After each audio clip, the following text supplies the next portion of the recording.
तीर कमान देखिए किस प्रकार से चलती है। प्राचीन भारत में तीर कमान का बहुत प्रयोग होता था और आप जानते हैं कि आज के समय तीर और कमान सिर्फ घर के अंदर सजाने के लिए, घर की शोभा बढ़ाने के लिए अच्छे लगते हैं। एक समय ऐसा समय आया था जब तीर और कमान के माध्यम से देश पर विजय प्राप्त की जाती थी। फिर धीरे धीरे कालांतर में हथियार और बनने लगे और हथियार बनने के बाद तीर कमान बहुत पिछड़ गया क्योंकि बंदूक आ चुकी थी। और आज भी तीर और कमान का महत्व कितना है आप तो जानते ही हैं कि आज भी हम महाभारत, रामायण जैसी ग्रंथ देखते हैं तो उसमें तीर और कमान का कितना बड़ा महत्व होता है। इसी तीर कमान की शैली में आज विश्व आदिवासी दिवस के ऊपर 10 दिवसीय मेला चल रहा है। और आपको बता दें कि तीर और कमान, तो तीर कमान से बड़े बड़े युद्धों को जो है अंजाम दिया। आप देखे होंगे कि गोरेला युद्ध का नाम सुना होगा। उस समय भी तीर और कमान का कितना महत्व था आप समझ सकते हैं। आज तीर कमान की शैली जो है वो बहुत ही, हम देखें कि ये देखिए किस प्रकार से, और अब तो उस ज़माने में किस प्रकार से मजबूत तीर और कमान बनाए जाते थे। लोहे के उसके ऊपर जो आभूषण है वो लगाए जाते ताकि सीधा दुश्मन के छाती में घुसे और वो वहीं ख़त्म हो जाए। तीर कमान का कोई गारंटी नहीं कि वो छाती में घुसे, आँख में घुसे, हाथ ये देखिए इसी प्रकार से कीलें थी और ये कील सीधी जो है दुश्मन की छाती चीरते हुए पेट में सीधी चली जाए, आँख में चली जाए, भेजे में चली जाए, टांग में चली जाए। हाँ, ये वाली तीरें देखो कितनी ज़बरदस्त तीरें हैं। ये अंदर जाते हाथ फिर ऑपरेशन करके निकालना पड़ता है। हाँ, फिर निकलने वाली नहीं है, निकलती है। कितनी ज़बरदस्त है।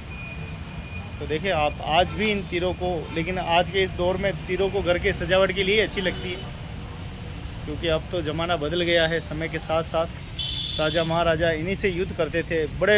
बड़ा इसका स्टॉक होता था और बड़े स्टॉक के साथ वो, और इस हथियार को बनाने के लिए कितने ही लोग इस व्यवस्था का पार्ट थे। और ये ऐसी थी कि एक बार ये छाती में घुसती थी तो इस तरह से ये अटक जाती थी और बाहर नहीं निकलती थी। मतलब ये भी बहुत ही तरीके से बनाई गई हर तीर। तो आइए तीर और कमान का कितना बड़ा महत्व है। और आज भी आदिवासी समाज अपनी आदिवासी परंपराओं को संजोए हुए हैं, विरासत को संभाले हुए हैं। जहाँ आज के ज़माने में घर के अंदर तीरें और कमान पड़ी रहती तो ऐसा लगता है जैसे हम प्राचीन काल से आज भी जुड़े हुए हैं। प्राचीन संस्कृति का आज भी हम रक्षा और सुरक्षा कर रहे हैं। इस मतलब ये भी एक हमारी संस्कृति का बहुत बड़ा पार्ट है। कैसे तैयार करते हैं आज भी? आज भी ये तैयार करते हैं। ये लोहार के पास जा करके तैयार करवाना पड़ता है। अच्छा, ये खापा बनवाना पड़ता है। हाँ, ये पूरा लोखंड वाला लोहार तैयार करता है। और ये तीर वो हम हाथ से तैयार करते हैं। अच्छा, आप तैयार और इसके बाद में इसके ऊपर ये लेप लपेटा जाता है। लकड़ी सारी बांस की काम में ली जाती है। हाँ, बांस की लकड़ी काम में। और ये बरू की है। हाँ, ये बरू है, ये बांस है, बंसुरी बता। पिछली बार तो मजबूत लेके आए थे, इस बार भी मजबूत है ना अंदर। हाँ, स्टॉक में पड़ा है मजबूत। अच्छा, स्टॉक में पड़ा है, धीरे धीरे निकालेंगे। हाँ, धीरे धीरे निकालेंगे।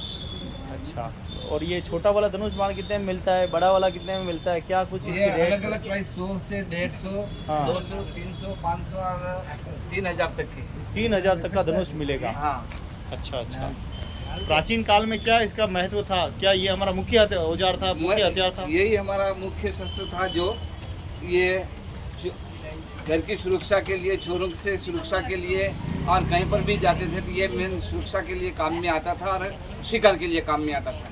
ये अपने पास में जब हथियार रहता था तीर धनुष, तो अकेले में भी रात में भी निकल सकते थे। कोई भी ऐसा जंगली जानवर है उससे भी हम उसको भगा सकते थे। और इसको देख करके वैसे ही चोर ने वो तो चले ही जाते थे कि भाई मारने का, नज़दीक जाएँ तो कैसे जाएँ, इस प्रकार शूट कर दिया था। आज के समय में घर के अंदर अगर ये मौजूद रहे तो सजावट के लिए कैसा लगता है घर? नहीं तो वैसे ही दूसरों को, सामने वालों को डर देता है इसके यहाँ है, इसका मतलब तीर कमान भी चला सकता हाँ, है। चला भी सकता, मार भी सकता बिना पूछे। वैसे रात में कैसे चुपके से कैसे जाए?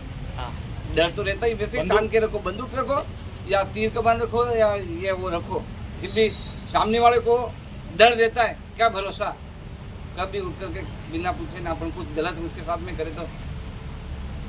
अच्छा, ये जो तीर है ये कितनी लंबी दूरी तय कर सकता है? ये छोटे तो कम दूरी बच्चों के लिए हैं और ये तीर होते हैं ये 60 से 70 मीटर तक का काम करते हैं। 60-70 मीटर हाँ, तक जाके हाँ, सीधा बिल्कुल 70 मीटर तक का निशाना साधते हैं इससे। अच्छा, दुकान सीधा दुश्मन का काम तमाम। हाँ अब तो ये पहले ज़माने में था, अब तो खैर ऐसा नहीं है। हाँ। अब तो देखो सजावट की चीज़ें हैं, हाँ, सजावट। घर में रखनी चाहिए, उससे शोभा बढ़ती है, संस्कृति बढ़ती है, संस्कृति जीवित रहती है। और ज़्यादा से ज़्यादा आए तो तीर कमान भी। आजकल तो ये फिर इसमें खेलों में महत्व हो गया तीरंदाजी का। हाँ, तो खेलों में। हाँ, खेलों में तो खेलने के वो तीर अभी नए दूसरे अभी कार्बन के बनने लगे जो इंडियन और उसमें खेलते जाते हैं। ओलंपिक अच्छा। खेलने के लिए जाते हैं, वो 3.5 लाख की एक धनुष है। और बाप रे, 3.5 लाख में सेट आता है, उसमें 15-18 तीर होते हैं। और वो धनुष भी इतने महंगे हो गए। इतने महंगे हो गए, फिर वो उससे पदक जीत करके पैसे भी तो कमाते हैं। अच्छा और वो काफी मेहनत करनी पड़ती है उसके लिए। अच्छा, वो भी आदिवासी भाई खेलते हैं। हाँ, बहुत सारे आदिवासी अभी तो जनरल सभी खेलने लगे। तीरंदाजी तो एक गेम बहुत बढ़िया, वो बहुत बड़ा। अच्छा। अपने एसी क्षेत्र से लिम्बाराम, जयंतीलाल, बकीराज दिंदोर जो अभी वो, और दूसरे बहुत सारे ऐसे यहाँ बांसवाड़ा राजस्थान से नहीं, भरपूर बांसवाड़ा श्यामलाल जी हैं, वो वहीं यहीं से ये तीर अब तो देसी से ही सीख कर कई के खिलाड़ी लाए। ऐसे तो पैरों से ही चला लेते हैं। हाँ, पैरों से चला पैरों से तो मैं अभी बताते देता हूँ, लेकिन अभी वो है नहीं। हाँ, दूसरी धनुष में तो अभी चला के बता देता अच्छा, पैर से उल्टा हूँ। होके। ऐसे नीचे सो करके। हाँ, नहीं वो उल्टा उल्टा हाँ, उल्टा वो तो नहीं। हाँ, वो अलग है।